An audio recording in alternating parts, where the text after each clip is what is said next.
Kali ini dari tim Jalani yang saya tanyakan, yang akan saya tanya-tanya roadman-nya yang udah pasti digemari para Jalania. Di, apa di? Apaan nih Oppo? Ngobrol-ngobrol santai aja. apa Gue pengen nanya, kan netizen taunya kan lu kan ya yang di media sosial sama di dunia nyata beda dong. Ya nggak? Beda. Nah, lu pengen nanya sejarah pertama kali lu ketemu Dul, akhirnya bisa kerja sekarang tuh gimana? Bisa kerja bareng? Awalnya dikenalin sama operator rekamannya si Dul. Saat itu namanya Eki Banbarosa.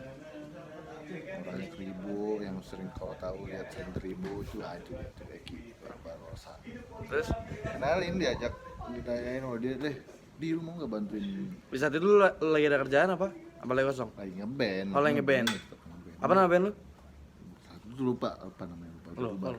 Itu Terus? belum ada di Adas. Oh, belum ada. Nah, terus Udah habis itu diajakin Eki, lu mau nggak tawarin kerja bareng dulu. kencengan dong ngomongin dong. Kerja apaan kata dia? Ya kata gue, ya bantu lah apa kek, dulu mau buat band grunge sama backdoor, kata ya. Bantu apa lah yang bisa dibantu. Gue belum ada tuh ya. Belum, lu masih pendek segini. Terus udah termalam ketemuannya di Pejaten, kata Eki. Oke, kita meeting. Oke, datanglah gua ke Pejaten. Malam meeting ketemu sama Dul, sama satu ada Dul, ada Vicky. Tahun berapa itu? 2014. Ada Vicky, ada Rifat, backdoor kalau yang Saudaranya Dul ya? Hah? Saudaranya Dul ya? Rifat ya basis. Kalau yang Faster kita Jalanian sejati pasti tahu pasti tuh. tahu ya. Pasti tahu Vicky, pasti tahu Rifat. Kalau yang dari ngikutin dari nama ya. dari situ. Udah meeting di sini nih di taman. Awalnya kan lu sebagai apa? Sebelum sekarang. Rame meeting itu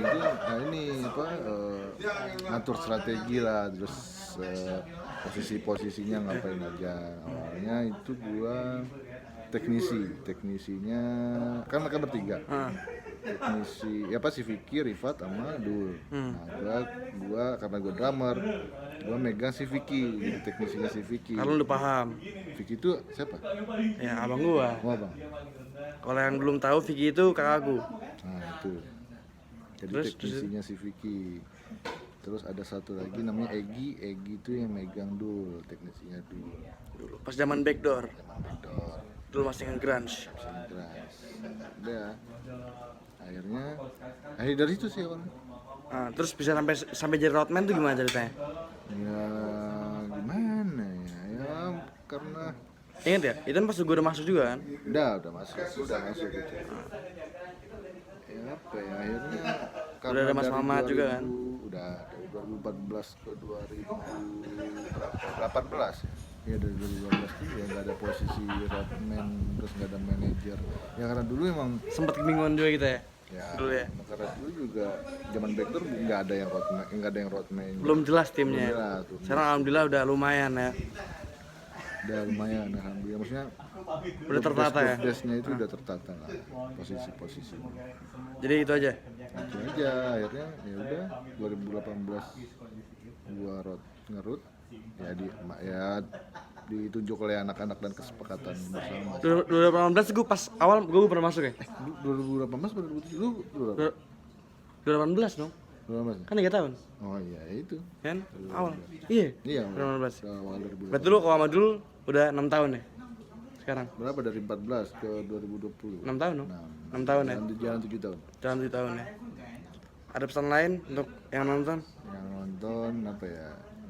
Ya pantengin terus karya-karyanya dulu di Jalan dan jangan lupa subscribe. Safiar Muhammad Safi. Oh, Muhammad Safiar. Aduh, bukan follow, kemarin lu ngomongnya follow.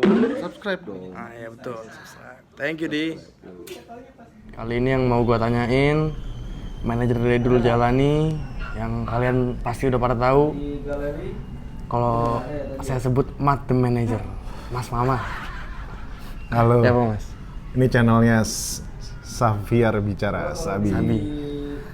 Ya Mas. Gitaris muda yang Saya harapkan kedepannya semakin keren. Amin. Emang orangnya keren. Amin.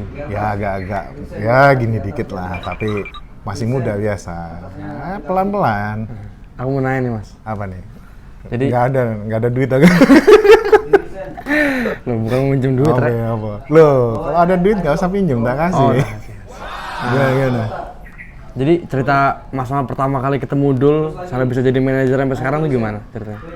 Pertama kali ya, aku ditelepon sama Wahyu Sudiro. Nah, Dulu musik itu- director dulu ya? Ya, itu sahabatku, anak Surabaya. Masuk dan gitar saya dulu juga ya?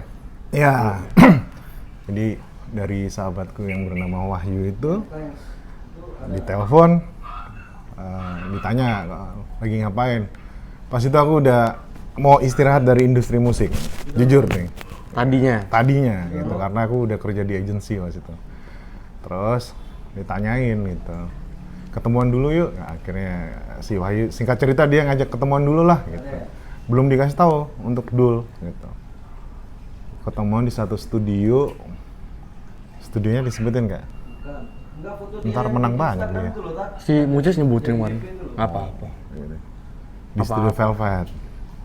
Nah, ketemu di situ. Dul datang. Aku gemuk, Cuk. Habis cukuran soalnya. Ya udah lanjut Mas. Ketemu. Nah, di situ Dul datang dengan gayanya dia. Gitu. Gayanya apa? Gayanya ya nyebelin. Songong. Padahal dulu pertama sering ketemu itu di acara program TV itu bass sama dianya lebih besar bassnya gitu. Ini anak kalau disenggol dikit paling jatuh gitu. Nah, ketemulah ngobrol lah. Nah, amaze-nya beberapa pertanyaanku ke Dul itu bisa dijawab dengan bagus dan tidak sesuai dengan umurnya. Oh Mas, nggak menyangka awalnya? Nggak menyangka. Pertanyaanku cukup berat waktu itu, sebenarnya ya, untuk seusia dia. Kalau boleh tahu salah satu pertanyaannya apa Mas? Kamu pengen jadi apa? Jawabannya? Jawabannya sangat mengejutkan. Apa?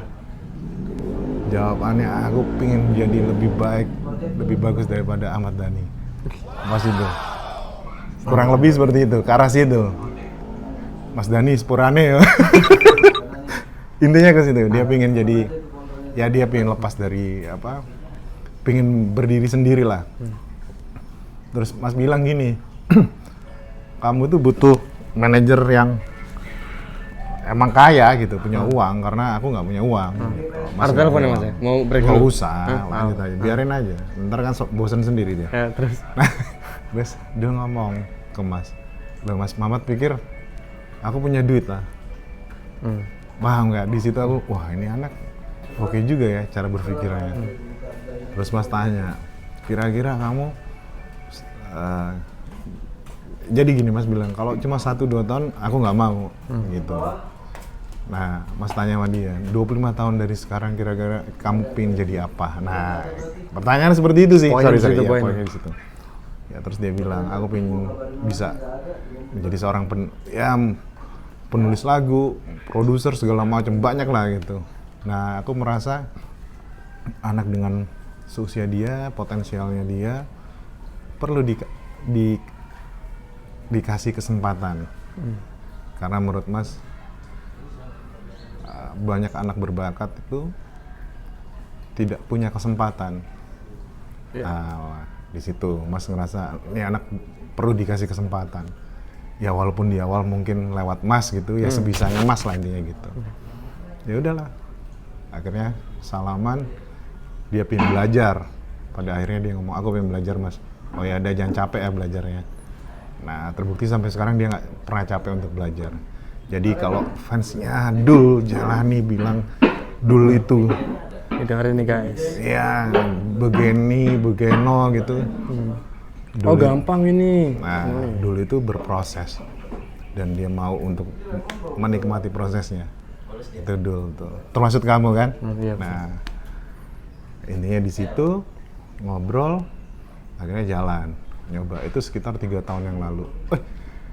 Besok 3 tahun masih jalan sama dia. 3 tahun. Aku 3 tahun. Enggak, kamu Aku Desember kan masuk. iya. Mas? Oh iya. Iya. Iya. Iya. Mas kan Agustus.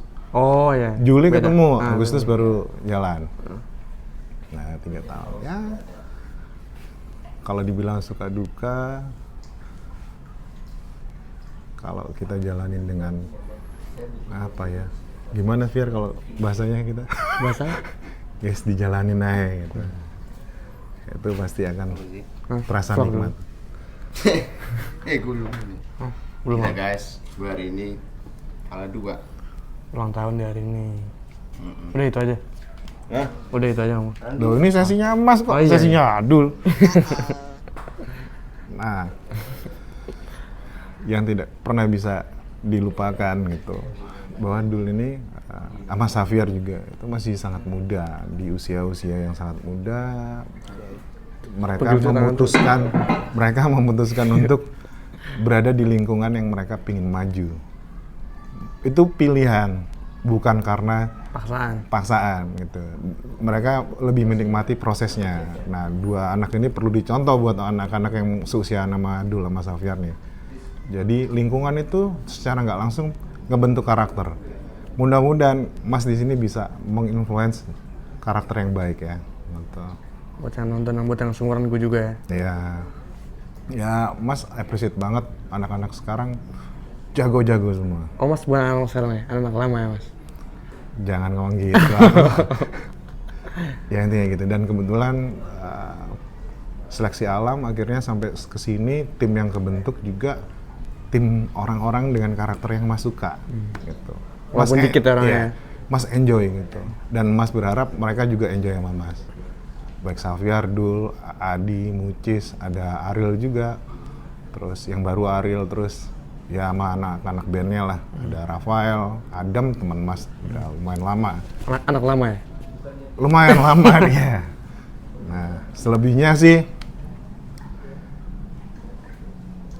awalnya Mas berpikir bahwa Dul kan pengen belajar dari Mas.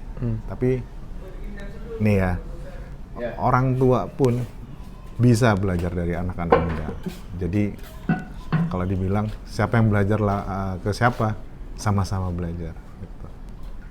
Udah itu aja. Iya. Jadi yang penting dari Yang penting makan 3 hari sekali. Jangan lupa minum vitamin. 5 sehat. Yang 5 sempurna. Susu penting tuh. Nah, kayak Dul tuh jadi bule itu karena susu. Kalau Mas susu, nah dapat anak lagi nih. Udah jadi. Udah. Soon ya Mas ya. Sama-sama. Soon ya Mas. Xavier, gitaris muda yang potensial. Pegel tangan lucu. Iya. Podo aku canggungku pegel.